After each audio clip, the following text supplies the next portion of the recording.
Alô, gente! Chegando mais um podcast aqui pela X-Play TV, falando sobre personalidades, sobre tudo que gira ao entorno da Serra Gaúcha.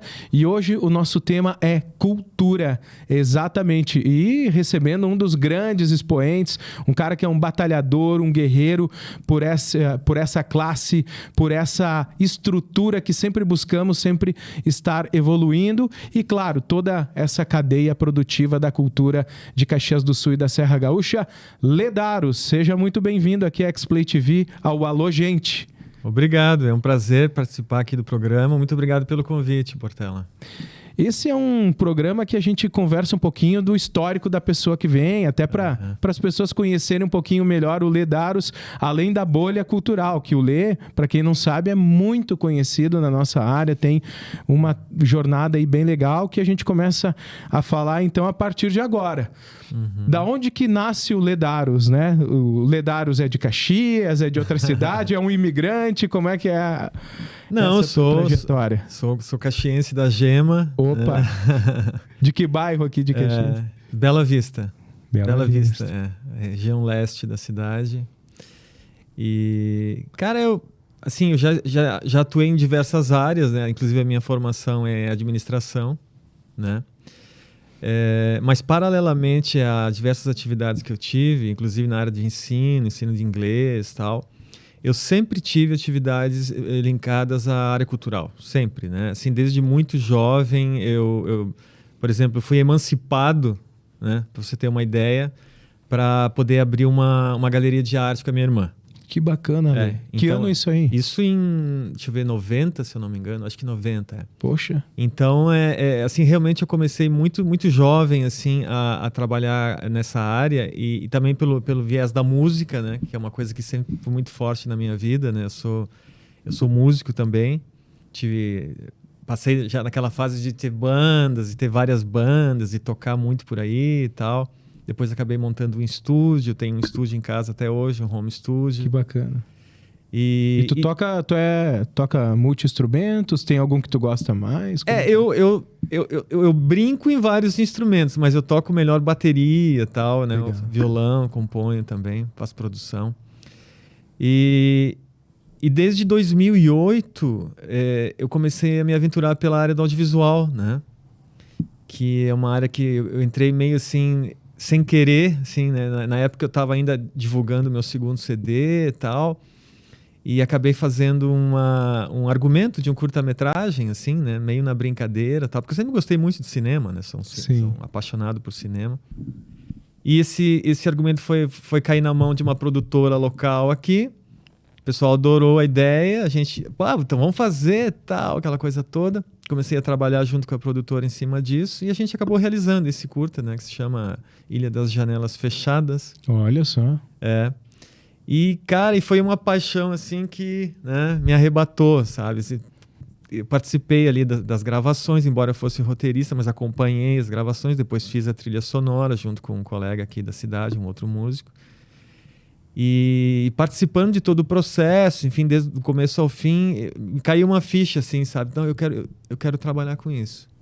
Uhum. Porque é uma coisa que envolve criação, né? Que envolve várias formas de arte, né? Porque no cinema você tem música, você tem atuação, você tem a cenografia, né? Enfim... enfim, me apaixonei. E aí fui estudar, fui atrás disso, fui aprender a fazer roteiro, técnicas de roteirista, etc, etc.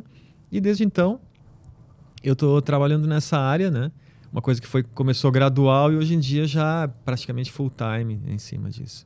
Que bacana. Então foi aí que a mosquinha mordeu o Lê pro audiovisual. Que bacana. Exatamente, foi ali. Um dos teus filhos aí, de muito sucesso, é o Cine Serra. Né? Pois é. Conta um pouquinho da história aí do Cine Serra. E aí tu se especializou, roteirista, começou a produzir. Isso. E aí, como é que nasceu a ideia? Então, o Cine Serra tem uma história interessante, assim, eu tinha tido um dos meus curtas tinha sido selecionado para o Festival de Gramado, isso acho que foi em 2012, 2012.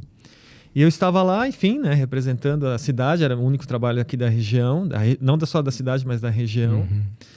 E a gente no evento ali, em Gramado, geralmente tem assim, seminários, tem debates, reuniões de produtores e tal. E numa dessas reuniões, né, onde tinha todos os diretores dos curtas-metragens gaúchos ali, eu me dei conta que eu era o único cara da região, aqui da nossa região, né? E a maioria era de Porto Alegre, tinha um ou outro de Pelotas, Santa Maria e tal. E me caiu a ficha assim, pô, mas a gente tem, né, uma produção legal em Caxias, né? Por que a nossa produção não tem divulgação, não tem uma valorização, né? E aí surgiu a ideia de fazer um festival, né, voltado aqui para a região, né? Por isso, Cine Serra. Né? Então, cara, fui atrás, estudar, pesquisar como é que funciona. Sabe? Uma coisa bem assim de botar a mão na massa e ver como é que funciona, sabe? E, ao mesmo tempo, trouxe para o projeto o Cláudio Troian, né? Grande nosso Troian. querido Cláudio, que sempre foi um grande produtor cultural. Aliás, um beijão para ele, né? Exatamente, Se não fosse aí as loucuras da vida dele, ele estaria aqui conosco, né? Mas tudo bem. Ele tem que tá se preservando atualmente em casa, né? Isso. Mas enfim, trouxe ele para o projeto também para me ajudar a compor essa questão mais burocrática, né? A estruturação e tal. E aí, no ano seguinte, em 2013, nós já realizamos a primeira edição, né, do festival, que foi então voltada especificamente aqui para a produção local. E foi um sucesso, assim, né? Já com mais de 30 inscritos, repercussão estadual, né? A gente, na época, inclusive, conseguiu rodar os filmes no Cinépolis. Que bacana. Foi que ano? Só pra gente... 2013. 2013. Que bacana. E aí aconteceu um fato interessante, Portela, que logo após a realização do evento, ou até durante, assim, a divulgação, porque foi muito divulgado e tal, nós começamos a receber muitos contatos de fora da região, sabe? Olha Pessoal só. de Porto Alegre. Não, mas eu quero inscrever meu filme, meu curta, meu documentário, né? Não, gente, é só aqui... Da região, regional. É só para a região o Cine Serra, né? Cara, qual foi a lógica pensada, né? Gente, tem uma demanda muito grande por mais um festival gaúcho, né? Por essa produção do interior, por essa produção principalmente da cadeia independente, né? Que é onde se enquadram os curtas-metragens e médias, né? Então, no ano seguinte, a gente, né, criou um segundo certame, que é o certame estadual, e aí, né, aí estourou, assim, né? Aí o festival estourou realmente, e desde lá, cada edição, assim, sempre vai aumentando o número de inscritos, o número de participantes, né? Tanto que na última edição a gente teve 140 trabalhos inscritos. Nossa, assim, né? que número. Lembrando que são curtas-metragens e médias de até 30 minutos, o que também limita bastante, sim, né, a quantidade de obras, né?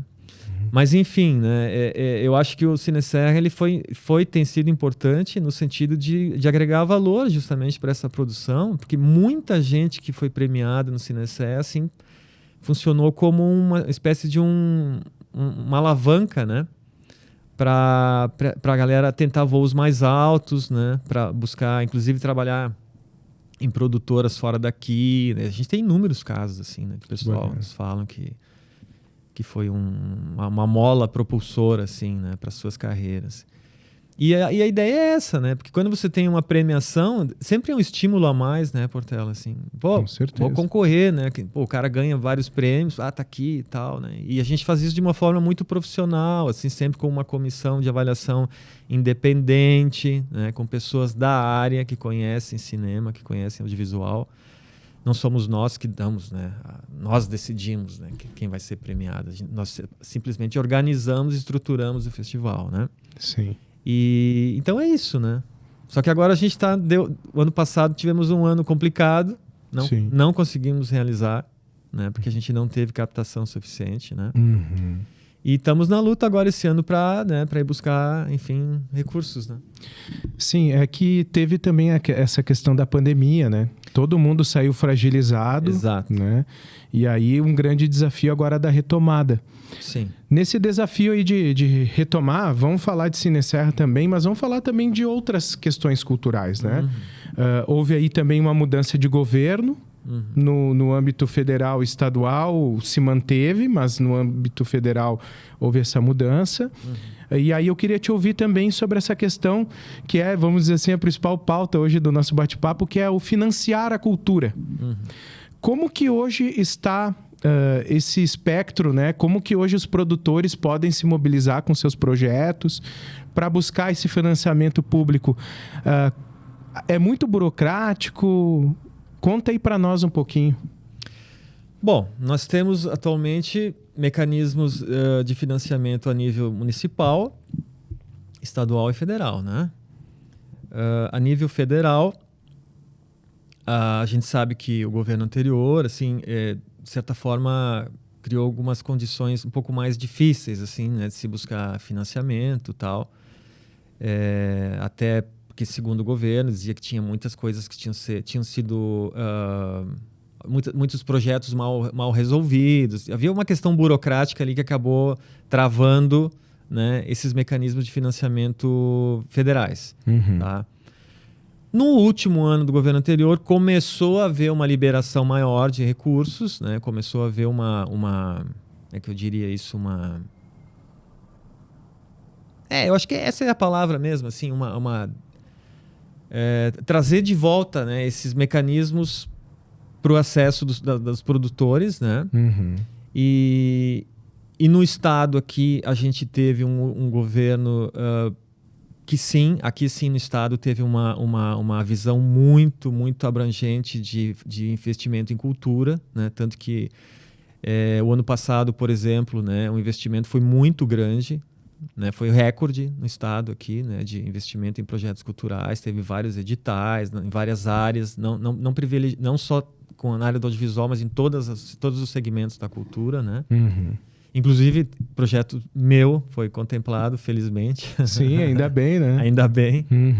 E a nível municipal, a gente já esteve também num momento bem melhor, né? Até 2016, quando nós tínhamos um Financiarte, que era um mecanismo de financiamento direto, né? Que você escreve o seu projeto, se for contemplado, você recebe o valor, né, diretamente da prefeitura. Que foi muito esvaziado a partir do governo Guerra, né? Praticamente ele desapareceu, né, no governo Guerra, o Financiarte. E através de muita luta, de muita busca, né, pela classe artística, aos poucos foi sendo recuperado. Então hoje ainda existe, o Financiarte está aí, mas com valores muito menores ainda, mas comparados com o que aconteceu, né, no início do governo Guerra, já bem melhores. E também nós temos a LIC municipal, né, a Lei de Incentivo à Cultura, que também é um mecanismo que funciona, evidentemente, né? Você também faz um projeto, tem que ser aprovado, e depois você capta junto às empresas. Então, assim, eu acho que existem vários mecanismos de financiamento à cultura, tá? Eu acho que ainda não existe uma profissionalização suficiente para buscar isso, né? E, principalmente, não existe um entendimento de uma grande parte das empresas que são potenciais apoiadores do valor que esses projetos teriam institucionalmente para as empresas, sabe? Eu acho que aí também é um ponto a ser melhor desenvolvido, assim, né? Porque, às vezes, eu particularmente não trabalho com captação de recursos, tá? Eu não faço esse trabalho junto às empresas, mas porque a minha parte é criativa, né? Sim. Mas tenho contato direto com quem faz, né? E a gente sabe que existe, infelizmente, isso, né? Que existe ainda muitas empresas assim, com grande potencial, né, de serem investidoras no mercado cultural, que é o mercado, né? Sim. E que ainda, sabe, tem uma certa relutância, assim, mas isso é muito complicado, mas isso eu vou me incomodar, não sei o quê, tal. Então, assim, eu acho que a gente tem que desenvolver ainda isso, né? A gente está ainda em desenvolvimento dessa questão, né, das parcerias, assim, né? Então, assim, os mecanismos que funcionam diretamente do Estado, né? Você recebe, que nem um FAQ-RS, né? O filme FAQ-RS, os projetos contemplados receberam o valor do Estado. Tudo bem, você trabalha, tem aquele valor, você trabalha, presta contas, né? Apresenta o produto, tudo certo. Com as leis de incentivo no formato LIC, por exemplo, né? que é o nome, né? Mais tradicional, aí você tem que captar. E é aí que falta, então, esse entendimento, eu acho, de muitas empresas, né? De muitos empresários, de que também também uma forma dessas empresas colaborarem com a cultura local, com a cultura regional, estadual e, por que não, nacional em alguns casos, né? Por que tu acha que tem essa dificuldade e tu acha que é alguma coisa regional ou tu acha que é mesmo um pensamento Brasil? Como que tu vê essa dificuldade das empresas entenderem o investimento em cultura como tu está trazendo?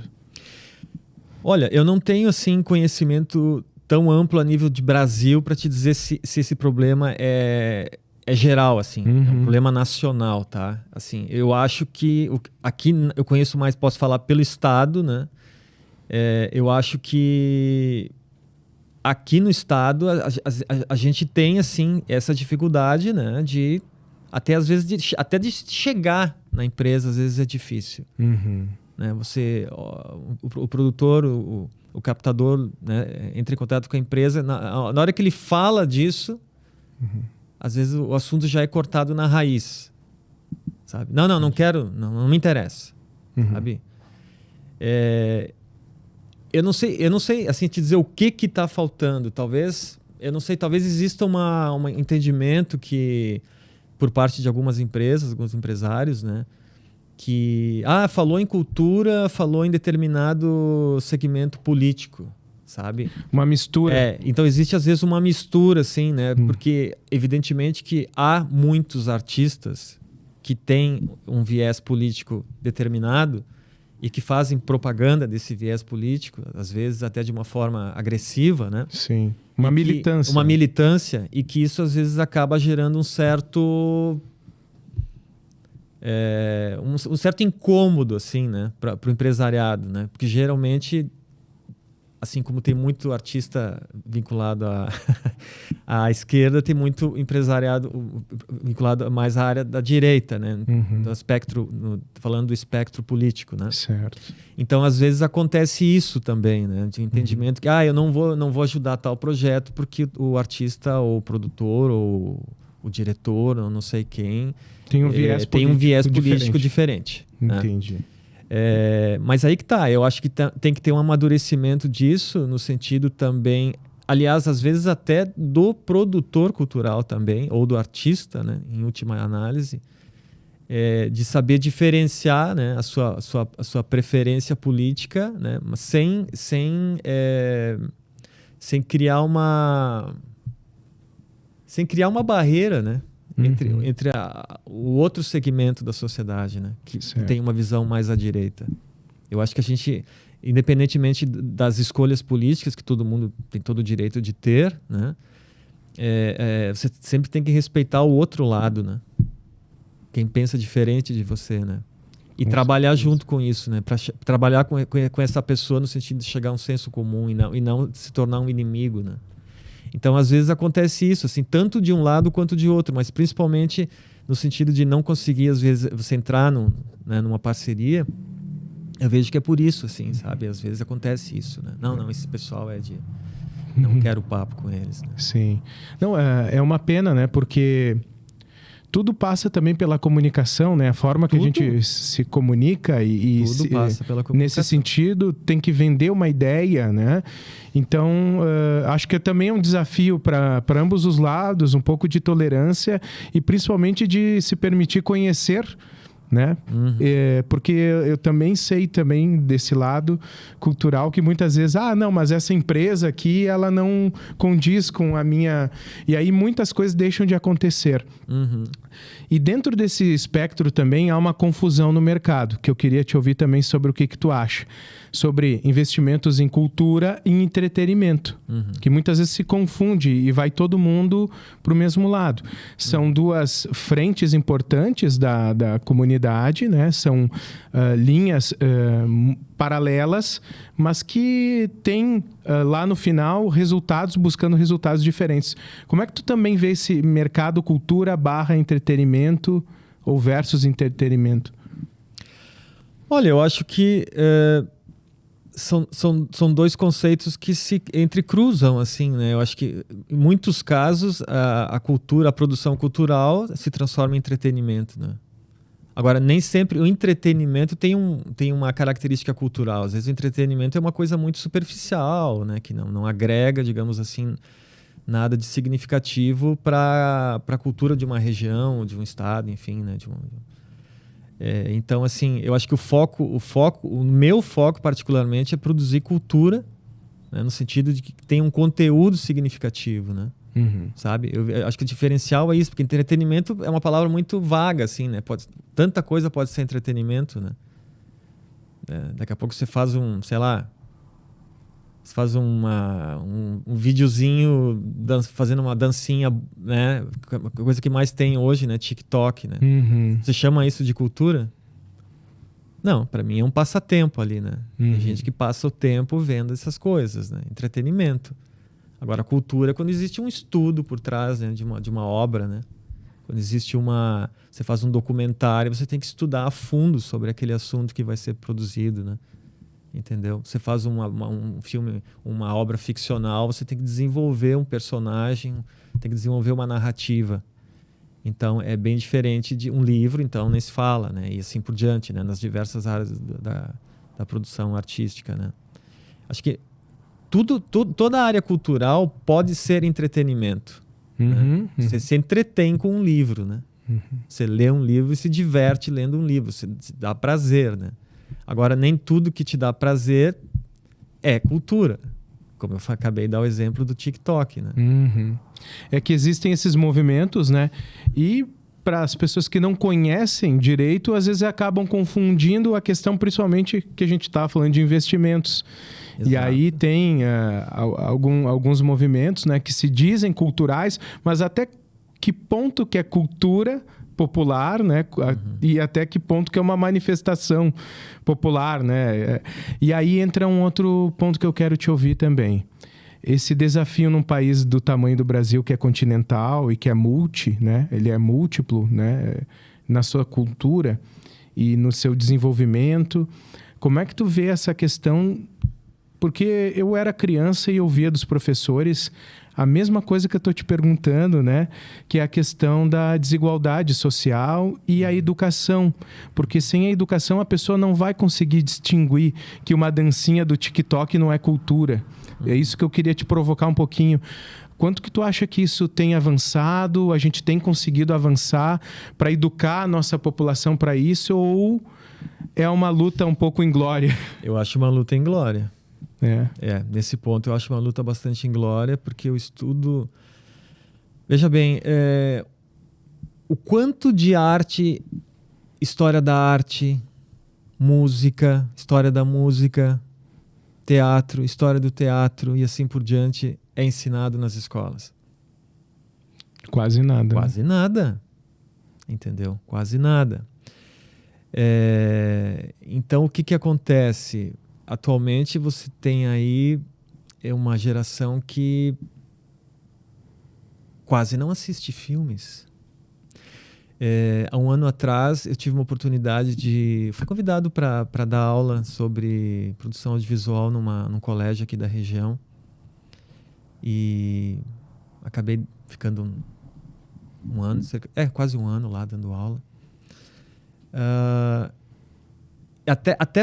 Inclusive fiz isso até para ter contato com essa geração, sabe? E ver como eles entendem essa coisa da cultura e como eles diferenciam, enfim, tudo isso que a gente está falando, né? E eu fiquei absolutamente chocado, né, quando eu vi que essa rapaziada de 15, 16, 17 anos, que era o pessoal com quem eu lidava, né, que eles quase não assistem mais filmes. Você assistiu o filme tal? Não conheço. Eu não tô falando de filmes de arte, tá, gente? Eu não tô falando de filmes... Tô falando de filmes do mainstream. Tô falando de filmes famosos, filmes que, assim, a princípio todo mundo conhece. Sim, com grandes estúdios por grandes trás, estúdios, nossa, com marketing assim incrível, né? E muitas dessas obras que eu trazia para eles, né, para a gente poder conversar sobre e discutir e tal, embora o foco ali maior fosse a produção deles, colocar eles produzindo, eles pensando sobre produção audiovisual, que foi uma experiência muito interessante. Mas enfim, então eu fiquei assim impressionado como eles não têm mais aquele interesse que nós tínhamos por grandes obras, né? Por assistir um longa-metragem. Mas é muito comprido esse filme, sabe? E essa lógica do prazer imediato e muito rápido se aplica para tudo. Então, assim, se a pessoa não tem tempo para assistir um filme de 2 horas, se ela não se dá esse tempo, ela não vai se dar o tempo para ler um livro de 500 páginas. É a mesma lógica, Portela. Tá? E possivelmente ela não vai se interessar em visitar um museu e provavelmente ela não vai se dar a oportunidade de ir até o teatro assistir uma peça ou um show de dança e assim por diante, tá? Então, por quê? Porque tem aquela coisa do imediato, assim, né? Assim, eu não estou querendo dizer que o TikTok é tudo de mal, não é isso, assim, né? Eu acho que para tudo tem seu tempo e tal. Mas é que essa coisa do engraçadinho, né? Do polêmico, do bizarro, tem muito isso do bizarro também, né? Acabou se tornando... meio que veio para o entretenimento... Para suprir. Para suprir. Né? Para suprir uma demanda suprir uma demanda dessa geração que é now, né? É instantânea. Isso, aqui, né? Então, em vez de eu assistir um filme de 2 horas, eu fico 2 horas assistindo 300 mil coisas. Só passando o dedo para... Isso. Rolando. Música, mesma coisa. Não escuta uma música até o fim. Não escuta uma música até o fim. Não consegue interpretar, às vezes, uma música. O que nós fazíamos na nossa época de gurizada? Comprávamos LPs. Depois comprávamos CDs, né? Depois os CDs. E você digeria aquilo, né? Você escutava o álbum inteiro, você lia as letras, você lia os créditos. Aquilo era uma coisa assim, era uma experiência, né? Uma experiência sensorial. Enfim, que extrapolava muito, muito, muito simplesmente deixar você simplesmente ouvir música. Não, você escutava a música. O verbo é escutar, é prestar atenção, não é ouvir como coisa de fundo, um ruído de fundo. E hoje, então, com a música acontece muito isso também, né? Tá. Já sei. Tá, escutou, né? Foi. Que isso, inclusive, está impactando na própria produção musical, tá? Porque na produção musical, principalmente o pessoal que está mais preocupado em faturar, né?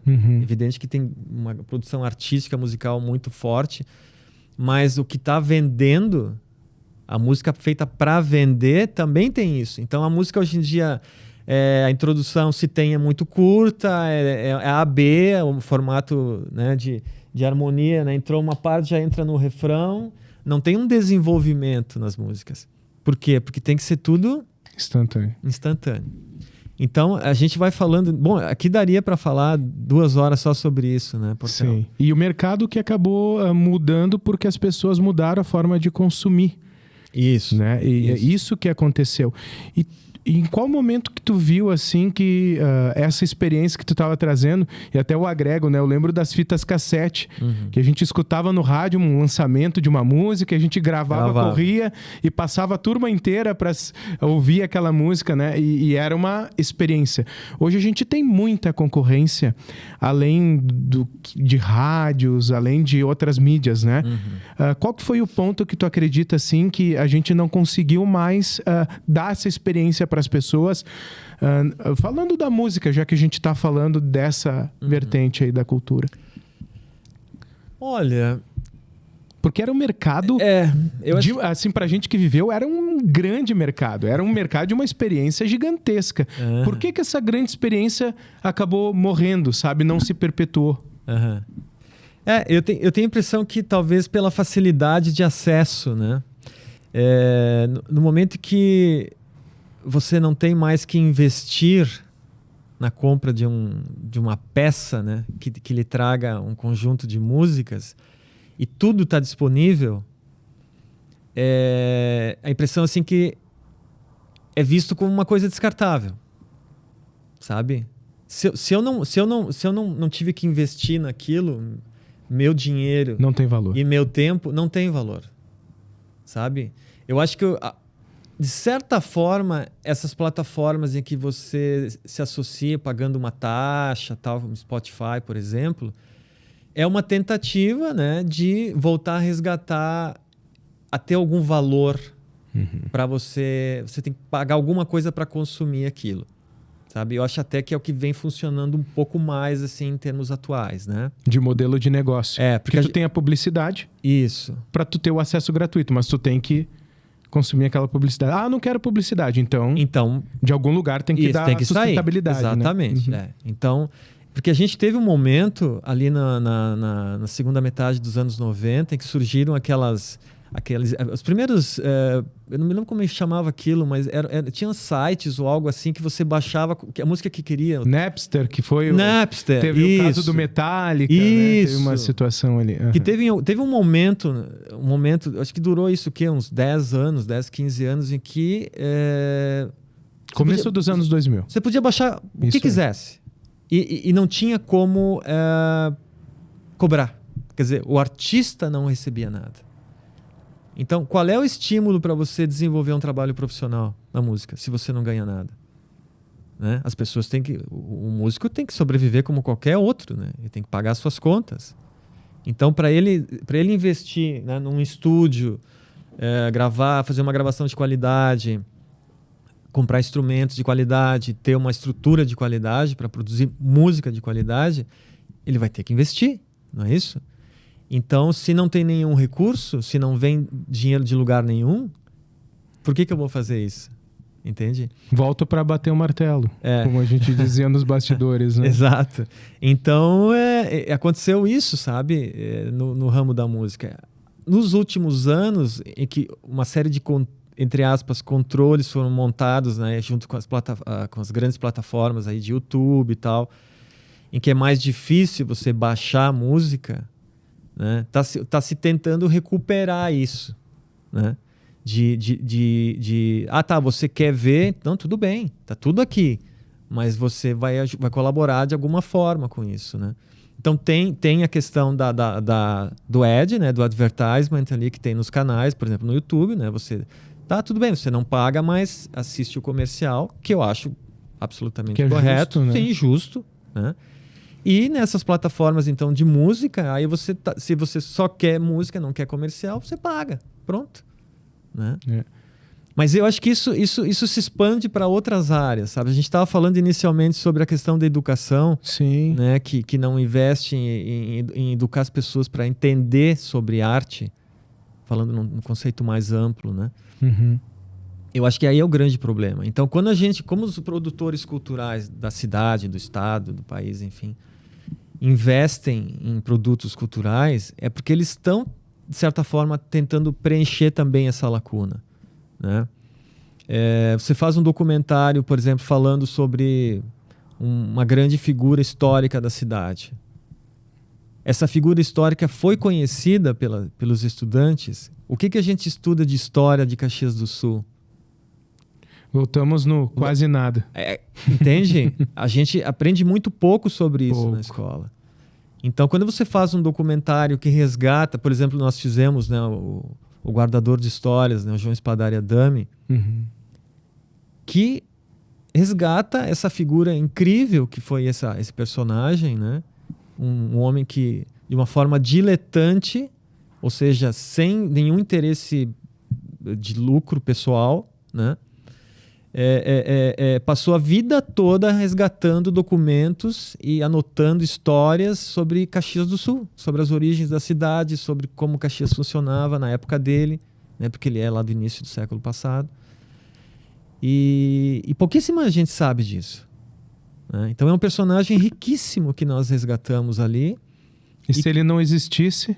Se ele não existisse, nós não teríamos monte do acervo que nós temos hoje ali no Arquivo Histórico Municipal, que está ali à disposição da comunidade, à disposição dos historiadores, de quem quiser fazer pesquisa, enfim, né? A nossa história. Né? Até para pesquisa das próprias famílias, Portela, sabe? Fundamental.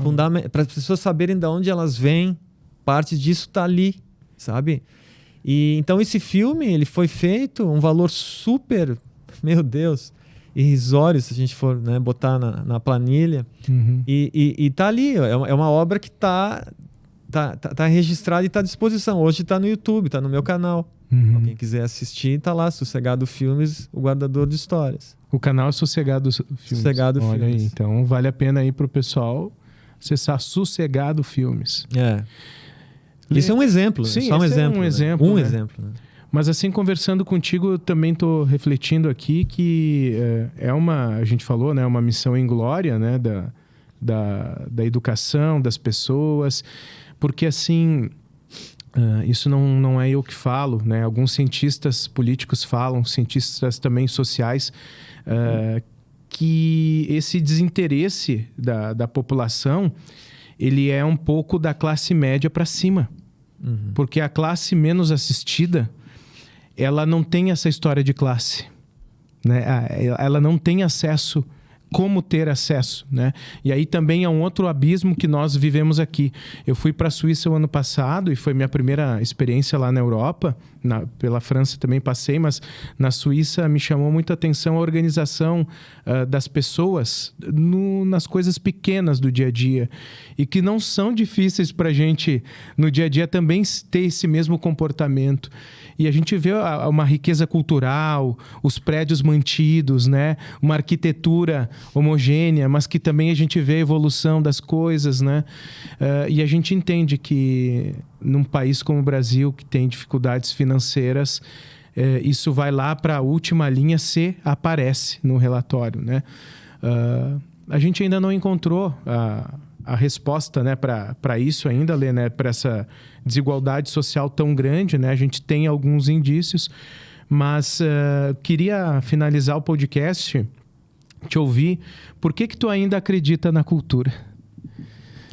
Essa é a pergunta aí. Por que ainda te faz ser esse cara que batalha, que quer buscar que novas gerações também participem? Uhum. Por que te mantém motivado, mesmo com tantas diversidades ou dificuldades, ou desafios, seria a palavra correta, né? No momento que tu vive agora, né? Porque a gente também sabe que as coisas evoluem, né? E tem outros caminhos, mas o que te faz continuar com fé e esperança na cultura? Não, eu tenho absoluta confiança. Não é nem fé a palavra, assim. Eu tenho absoluta confiança que o caminho de desenvolvimento da cultura em geral e também, no meu caso, principalmente do segmento do audiovisual, é um caminho sem volta. Assim, então, eu acho que tem o viés da importância intrínseca da cultura, né? De nós nos desenvolvermos enquanto seres humanos, né? Porque eu acho que a cultura tem um papel fundamental nisso, sabe? Mas também tem um viés econômico que muitas vezes é esquecido, sabe? A indústria... Vou falar do audiovisual, tá? A indústria do audiovisual internacional é uma das indústrias que mais cresce. É uma indústria que gira bilhões e bilhões de dólares. E existe uma demanda por produtos audiovisuais incrível no mundo. Então, eu acho que a gente tem ainda um caminho enorme a desenvolver aqui na nossa região, nosso estado, porque nós temos um potencial incrível, sabe? Nós temos muitas histórias incríveis para serem contadas, para serem transformadas em filmes. Eu, particularmente, tenho várias. Sim. E elas continuam a existir. Algumas né? estão já em desenvolvimento, né? Uhum. Esse projeto, por exemplo, que eu fui aprovado, que eu recebi ano passado, né? Aprovação do FAC Filme RS, para desenvolvimento de um longa, né? É um filme ficcional, um longa-metragem. É um filme que tem uma temática universal. Certamente nós voltaremos a falar sobre isso. Com certeza. Num momento mais propício, né? Quando a obra estiver mais adiantada. Claro. Mas assim, é um exemplo. A gente tem inúmeros exemplos, tá? de assuntos, de temáticas, de narrativas que podem ser desenvolvidas sobre nós mesmos e sobre assuntos universais. E a gente tem tudo para colocar Caxias e a região no mapa da produção audiovisual internacional. A gente tem que pensar grande. Essa é a questão. A gente tem que parar de pensar pequeno em Caxias. Sabe? Eu posso falar da Maesa rapidamente? Deve falar, porque é o assunto do momento. A questão da Maesa, por exemplo, então, vamos lá, rapidamente. Foi feita uma proposta agora, foi apresentada uma proposta, né, pela prefeitura, tal, de ocupação da Maesa, com todo um plano ali de investimento, uma parceria público-privada. Ok. Tem pontos interessantíssimos, temos que valorizar o que foi feito, o trabalho que foi feito, mas assim, eu acho que a proposta não contempla a ideia inicial, que era transformar a Maesa num grande polo, num grande centro cultural. Eu acho que ela subaproveita ainda a Maesa. A Maesa, ela tem um potencial, na minha opinião, turístico incrível, chamado turismo industrial. Né? Se você souber preservar aquilo ali e trabalhar com os equipamentos que restaram ali, né? Ainda do tempo do Eberle e depois da fundição, etc, etc, você tem como transformar aquilo ali num grande polo de turismo. Trazer as pessoas de fora, sabe? Ou melhor, as pessoas que vêm para visitar Gramado, Canela, Bento, pararem de fazerem a curva em Caxias, desviarem de Caxias, que é o que acontece hoje em dia. Caxias é desviada do polo desse conjunto de cidades turísticas regional. Não, vamos transformar a Maesa num polo assim de gente. Vamos para Gramado, né, falando como turista.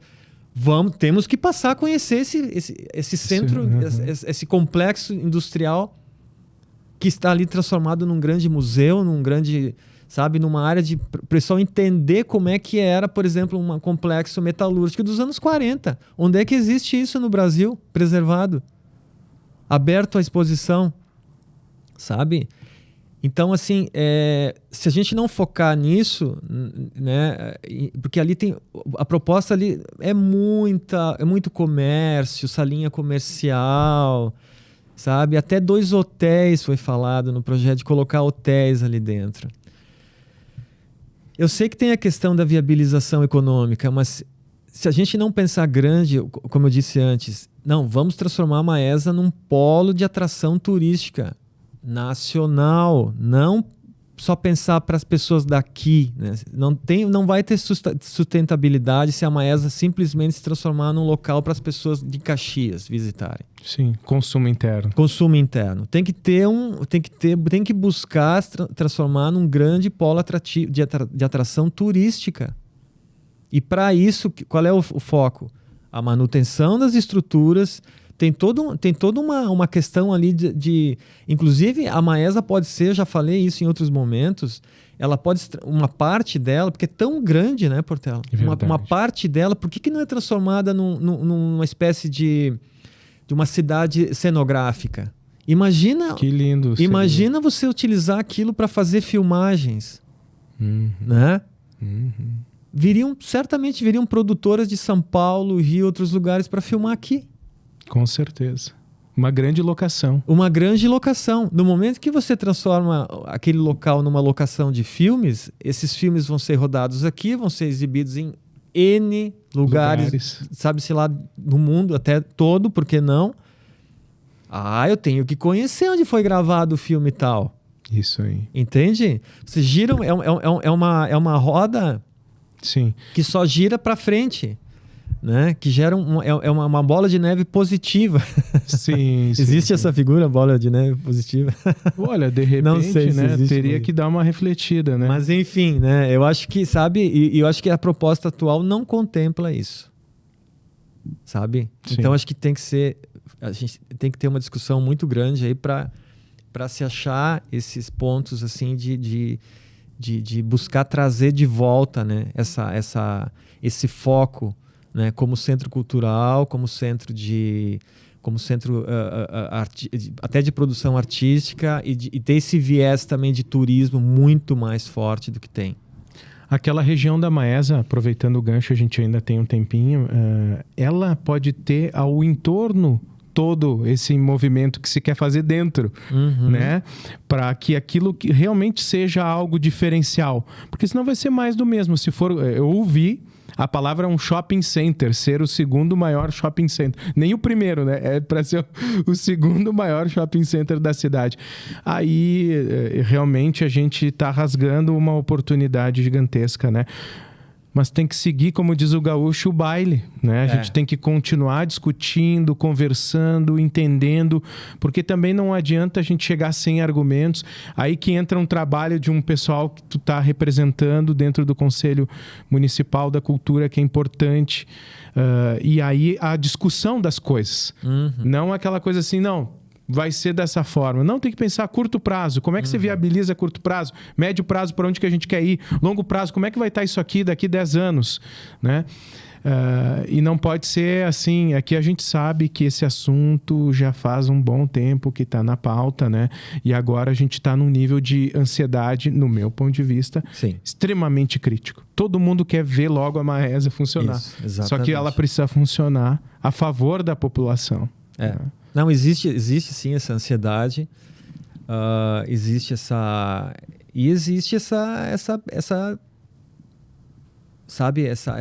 questão de como viabilizar esse projeto, né? Mas inclusive teve uma reunião agora terça-feira, né, da comissão ali de políticas culturais, municipal de políticas culturais. E teve uma apresentação lá do secretário, né, que estava à frente desse projeto. E ficou muito claro, assim, né, ficou muito patente, né, que existe uma preocupação do governo de apresentar isso e de, tipo assim, vamos resolver isso aqui de uma vez por todas, sabe? Mas, infelizmente, porque assim, não tenho vinculação política com nenhum partido, então para mim não me interessa quem está à frente disso. Igualmente. O que, infelizmente, eu tenho que dizer, assim, eu acho que foi um consenso ali da comissão que, infelizmente, o projeto não contempla o objetivo original dele, da doação da Maesa, que foi o quê? Dar para Caxias esse equipamento, né, e transformar num grande centro cultural. Sabe? E turístico, né? E turístico, exatamente. São coisas que tem que trabalhar juntos. Não, tem que trabalhar juntos, claro que sim. Né? E explorar esse potencial que tem ali, essa questão cenográfica da Maesa, sabe? Aquilo ali é inacreditável. Você entra ali, você vê aquelas estruturas todas preservadas, né? A gente do audiovisual, a gente tem essa leitura mais fácil. Não, eu fico louco ali, sabe? Eu fico pensando, não, eu quero fazer um filme aqui dentro. Dá para fazer um filme só ali. Você desenvolve uma narrativa fácil ali, só com o que você tem ali dentro. E tem muitos ângulos ali. Nossa. Eu fiz uma reportagem ainda no tempo do governo Guerra. Eu estava na Rádio Caxias e a gente teve o acesso para ver como estava o lugar depois da saída da empresa que estava ali. E aí até a escada, subir do fosso do elevador antigo para tirar boas fotos. Cara, é um lugar assim... A comunidade, ela de repente não tem a noção do que a gente está falando, mas é um lugar fantástico, de uma experiência para você levar o teu filho, a tua filha, poder levar teus pais para caminhar, para viver aquilo ali. E aí, imagina, gente, é um centro cultural turístico, então ali a gente pode colocar ali o que é o nosso DNA da região, que hoje está sofrendo com essa questão da identidade, né? O local não se preserva mais, a gente só quer saber do Halloween, que até entrou no nosso calendário. Então a gente vai perdendo o DNA local. Exatamente. E aquilo ali pode ser um grande triunfo para as próximas gerações. Por isso que a gente fala dessa forma apaixonada, porque a gente está tendo a oportunidade de escrever uma história diferente para aquilo ali. Isso. Então, exatamente, Portela, esse é o ponto, sabe? E as pessoas... você imagina assim, eu sou um morador de São Paulo, né? Minha família lá, meus filhos, tal, tô indo pro sul. Mas agora tem um lugar em Caxias do Sul onde eu posso mostrar para os meus filhos como era uma fábrica de utensílios domésticos, por exemplo, vou colocar assim para simplificar, nos anos 40. Onde não existia robótica, não tinha nada disso, era tudo manual, né? Como é que funcionava isso? Né? Como é que era a estrutura? Como é que era o prédio? Como é que era as vestimentas? Sabe? Tudo, porque tudo mudou, tudo evoluiu, entende? Mas o DNA da cidade está ali. Assim, a gente deve muito ao que foi desenvolvido pela família Eberle ali, né? Pelo Abramo, né? Principalmente, né? Visionário para o tempo. Que foi um visionário, ele era um tycoon da época, aí. Né? Verdade. Né?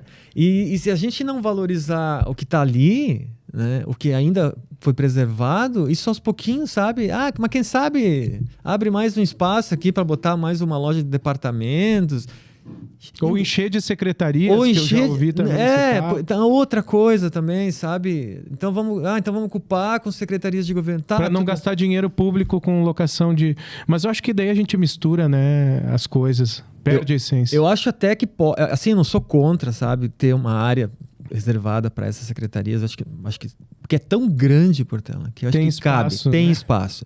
Agora, você não pensar na Maesa como um grande polo de atração turística, isso eu acho assim, sabe? Acho assim de uma burrice inacreditável. Se não tiver experiência, não vai dar certo. Se não tiver experiência, exatamente. As pessoas têm que vir, elas só virão para visitar a Maesa se for uma experiência, exatamente, sensorial. Você entrar lá e você tá no outro mundo. Você viajou 80 anos no tempo. Um museu da indústria, como a gente vê que tem em outras regiões do país, que são assinados até pelo SESI, pelo SESC, enfim, pelo Sistema S, né? A gente poderia... eu te disse, eu fui para a Suíça para conhecer lá o Museu Olímpico, que é todo sensorial. Mas é um monte de coisa velha.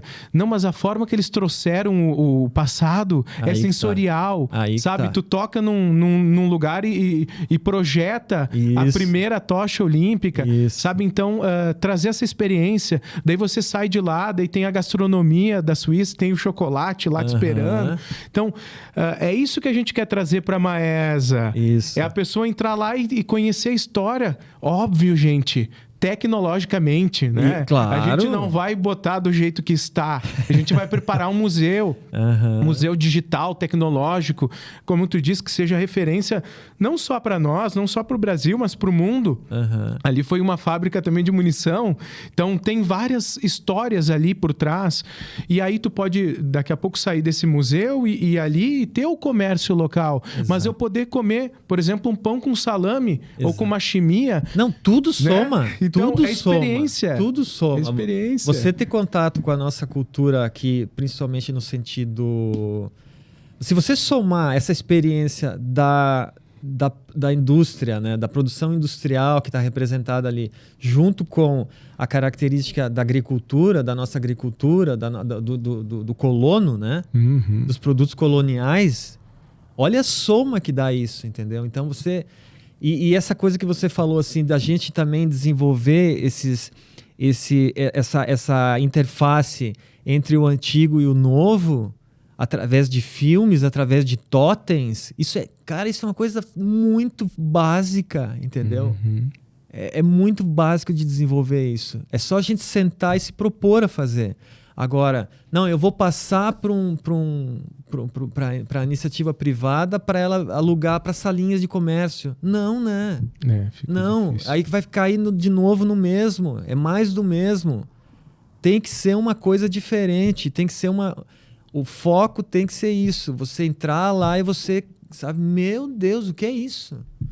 Voltei no... Quem tem idade, quem tem mais experiência de vida, vai voltar no tempo. Isso. Quem não tem vai ficar deslumbrado. Porque senão vai conhecer quando uma fábrica daquelas, uma estrutura daquelas fabril. Com aquele maquinário antigo, aquela coisa toda, sabe? Que era tudo na mão, no braço. Então, assim, é o momento da gente, se tiver que postergar, se tiver que ficar um ano mais desenvolvendo, eles vão ficar. Porque isso não é para o ano que vem. Tem que pensar a Maesa para 10, 20, 30, 40, 50 anos. Tem que ser sustentabilidade, né, no projeto. E ser uma coisa que vale a pena para as pessoas virem de fora, assistir, ver, vivenciar. Exatamente. É uma grande missão, né? É uma grande missão e cabe aos que estão hoje, né, os contemporâneos aí fazerem acontecer.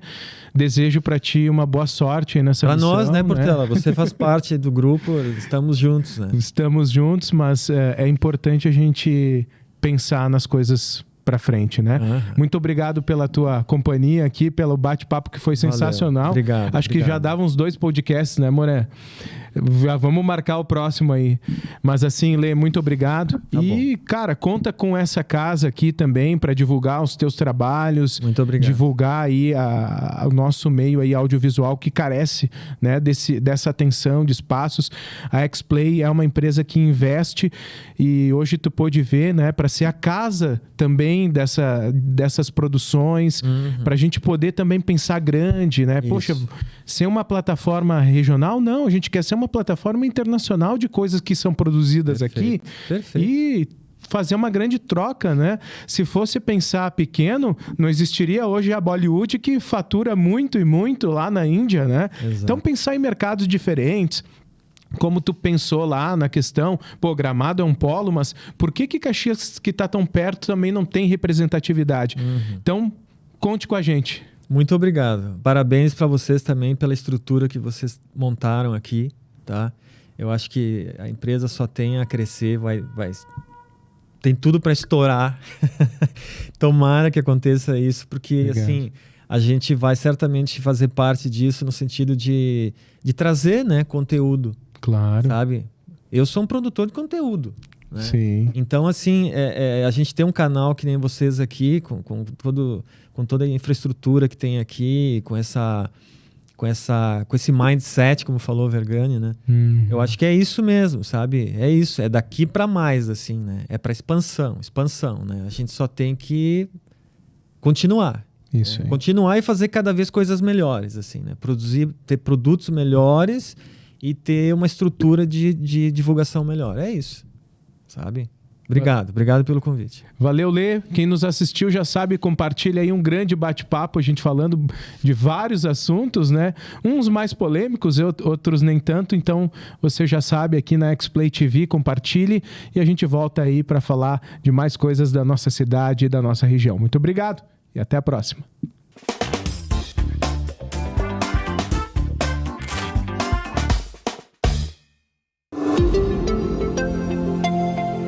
Sorria, você está na X-Play TV.